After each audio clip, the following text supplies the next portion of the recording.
आईमध्ये आता एक नवा बदल दिसतो. आई बदलतीये बरं. माझी आई हळूहळू टेक्नो सेव्ही होत चाललीये. तुमची पण आई होत चाललीये का? काल तर म्हणाली, अगं तू एक रील शेअर केली होतीस ना, ती पाहिली हं?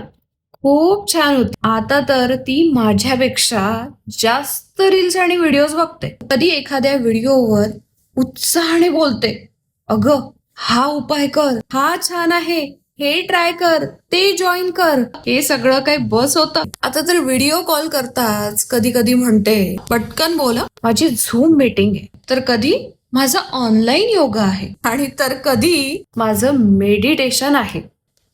आता जर मी एखादी रेसिपी तिला विचारली तर लगेच म्हणते, थांब थांब, तुला मी एक लिंक पाठवते, आणि लगेच ती व्हॉट्सअपवरून यूट्यूबची लिंक पाठवून देते. आता तर अजून एक गंमत आहे. पूर्वी ती मला विचारायची, काय करतेस, खाल्लंस का, नीट आहे ना सगळं. पण आता फोन करून विचारते मला की अगं मी तुला जे व्हिडिओ, ते रील्स, ते सगळं जे पाठवलं ना, ते तू पाहिलं का.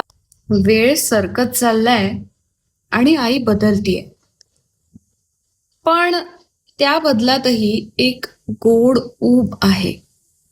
जणू काळ तिला नवीन रूप देऊ पाहतोय, पण प्रेम तसंच ठेवतोय.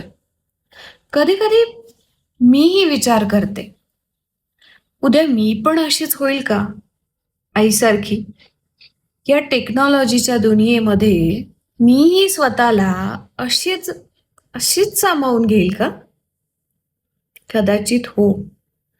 पण मग मला आईचंच उदाहरण आठवतं की ती खरं तर नवं शिकतेय, पण मन जिव्हाळ्याचं ठेवत.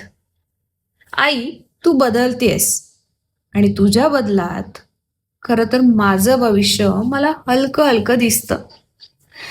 पण कितीही बदलले तरी प्रेमाचं मूळ तसंच राहणार.